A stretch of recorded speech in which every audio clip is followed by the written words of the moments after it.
Hello friends, welcomes to Kanaka சமையல். இன்றைக்கி நாம் பார்க்க போகிறது ரொம்பவே ஈஸியான, டேஸ்டியான, ஹெல்த்தியான ஒரு டிஷ் அப்படின்னு சொல்லலாம். எக் ரைஸ் எப்படி செய்யலாம் அப்படிங்கிறத தான் நம்ம இன்றைக்கி பார்க்க போகிறோம். இது வந்து பார்த்திங்க அப்படின்னா மேக்ஸிமம் உங்களுக்கு ஹோட்டலில் வாங்குகிற எக் ஃப்ரைட் ரைஸ் மாதிரியே இருக்கும். வாங்க இதை நம்ம ஸ்டைலில் எப்படி செய்யலாங்கிறத பார்க்கலாம்.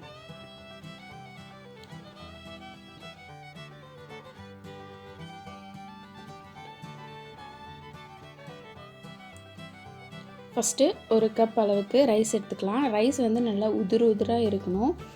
இந்தமாதிரி நல்லா பொலன்னு இருக்கிற மாதிரி ரைஸ் எடுத்துக்கோங்க. நான் வந்து ஒரு கப் அளவுக்கு ரைஸ் எடுத்திருக்கேன். இதுக்கு வந்து 4லேருந்து 5 முட்டை வரைக்கும் போட்டுக்கலாம். அதுக்கு மேலே போட்டால் வந்து உங்களுக்கு நல்லா இருக்காது. இப்போ வந்து நான் இதில் வந்து 4 முட்டை சேர்த்துருக்கேன். ரொம்ப கம்மியாகவும் சேர்க்க வேண்டாம். 4 வந்து கரெக்டான அளவு. இல்லை இதில் இன்னும் ஒன்று கூட சேர்த்துக்கலாம். நான் வந்து 4 தான் சேர்த்துருக்கேன். இப்போ 4 முட்டையுமே இதில் உடச்சி ஊற்றிட்டு ரைஸை வந்து நல்லா மிக்ஸ் பண்ண போகிறோம். ரைஸ் வந்து உதிராக இருந்தால் மட்டும்தான் உங்களுக்கு இந்த மாதிரி ஃப்ரைட் ரைஸ் மாதிரி ஒரு எக் ரைஸ் செய்கிறதுக்கு ஈஸியாக இருக்கும். கொஞ்சம் குழவாக இருந்துச்சு அப்படின்னா செட் ஆகாது. அது மட்டும் இல்லாமல் வந்து ரைஸ் வந்து கட்டியாக இருக்கக்கூடாது, நல்லா உதிர்ந்து இருக்கணும். இது மாதிரி நம்ம கலர் வைக்கும் போது ரைஸோட அந்த எக்கு வந்து நல்லா மிக்ஸ் ஆகியிருக்கும். இது இருக்கட்டும்.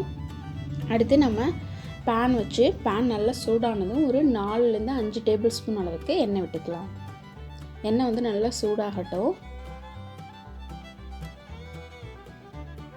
இப்போது நாம் ஆனியன் சேர்க்க போகிறோம். நான் வந்து ஒரு பெரிய பல்லாரி வெங்காயத்தை வந்து நல்லா பொடியாக கட் பண்ணி இதில் வந்து சேர்த்துருக்கேன். ஒன்று தான் சேர்த்துட்டு நல்லா மிக்ஸ் பண்ணிக்கலாம். நல்லா வதங்கணும். அதை வந்து பார்த்திங்க அப்படின்னா நல்லா கோல்டன் ப்ரௌனாக வதங்கணும். அதோட அந்த பச்சை ஸ்மெல் எல்லாமே போகணும். அந்தளவுக்கு நல்லா வதக்கி எடுத்துக்கோங்க. ஆனியன் வந்து எந்த அளவுக்கு நல்லா வதங்குதோ அந்த அளவுக்கு உங்களுக்கு ரைஸ் வந்து நல்லா டேஸ்ட்டாக கிடைக்கும். இப்போ வந்து நான் ஒரு பச்சை மிளகாய் எடுத்திருக்கேன். ஒரு பச்சை மிளகாய் நல்லா பொடியாக கட் பண்ணி இந்த ஆனியனோட சேர்த்துட்டேன். இதை வந்து நம்ம ஃபஸ்ட்டே சேர்த்து ஆனியன் நல்லா வதக்கும் போது என்ன ஆகும் அப்படின்னா, அந்த ஆனியனில் இந்த காரம் இருக்கு இல்லையா, பச்சை மிளகாய் காரம் வந்து நல்லா இறங்கியிருக்கும். சாப்பிட்றதுக்கு நல்லா டேஸ்ட்டாக இருக்கும். மேக்ஸிமம் வந்து பார்த்திங்க அப்படின்னா வெங்காயம் வதங்கிருச்சு. இன்னும் கொஞ்சம் வதங்கணும் நல்லா. இப்போ பார்த்திங்க அப்படின்னா நல்லாவே வதங்கிருச்சு. நம்ம போட்ட அளவை விட ரொம்ப பாதியாக வரணும் வெங்காயம். அந்த அளவுக்கு நல்லா வதக்கிட்டு தேவையான அளவுக்கு உப்பு சேர்த்துக்கோங்க. உப்பு சேர்த்ததுக்கப்புறமா மஞ்சள் தூள் ஒரு 1/4 டேபிள் ஸ்பூன் அளவுக்கு மஞ்சள் தூள் சேர்த்துக்கலாம். அடுத்து வந்து பார்த்திங்க அப்படின்னா தனி மிளகாய் தூள் வந்து நம்ம பச்சை மிளகாயும் சேர்த்துக்கிறதுனால கொஞ்சம் பார்த்து தான் சேர்க்கணும். நான் வந்து ஒரு 1/2 டேபிள் ஸ்பூன் அளவுக்கு தனி மிளகாய் தூள் சேர்த்துருக்கேன். அடுத்து கொத்தமல்லி தூள், அது வந்து ஒரு 3/4 டேபிள் ஸ்பூன் அளவுக்கு, அதாவது நம்ம போட்ட தனி மிளகாய் தூளோட கொஞ்சம் ஜாஸ்தியாக சேர்த்துக்கலாம். இது எல்லாத்தையும் சேர்த்து இந்த மசாலா ஃப்ளேவர் வந்து போகணும், அதாவது அந்த பச்சை ஸ்மெல் இருக்கு இல்லையா, அது போகணும். அந்த அளவுக்கு நல்லா வதக்கிக்கலாம். அடுப்பு வந்து இப்போதைக்கு கொஞ்சம் ஸ்லோ ஃப்ளேமில் வச்சுட்டு நாம் இதை வதக்கிக்கலாம். ஏன்னா நம்ம மசாலாலாம் போட்டு ஹையில் வச்சு நம்ம வந்து வதக்கும் போது என்ன ஆகும்னா பயங்கரமாக நெடி ஏறும். அந்த மிளகாய்த்தூள் வந்து அந்த ஹீட்டில் வந்து ஒரு மாதிரி கருகுன மாதிரி ஆகிடும். அதனால் வந்து லோ ஃப்ளேமில் வச்சுட்டு நல்லா வதக்கிக்கலாம். இப்போ பார்த்திங்க அப்படின்னா பச்சை வேகம்லாம் போய் நல்லா வதங்கிடுச்சு. இப்போ வந்து நாம் ரெடி பண்ணி வச்சுருந்தோம்ல எக்கும் ரைஸும் மிக்ஸ் பண்ணி அந்த மிக்ஸை வந்து நம்ம இதில் சேர்த்துக்கலாம். சேர்த்துட்டு நல்லா கிளறணும். நீங்கள் வந்து பார்த்திங்க அப்படின்னா ரொம்ப லோவில் வச்சுருக்கக்கூடாது, ஹையில் வச்சிடணும்.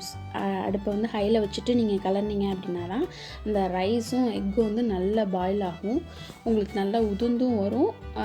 அது மட்டும் இல்லாமல் வந்து டேஸ்ட்டு ரொம்ப லோ ஃப்ளேமில் வச்சு பண்ணோம் அப்படின்னா அது வந்து சரியாக வராது. அதனால் ஹையில் வச்சுட்டு இந்த மாதிரி நல்லா மிக்ஸ் பண்ணிகிட்டே இருங்க.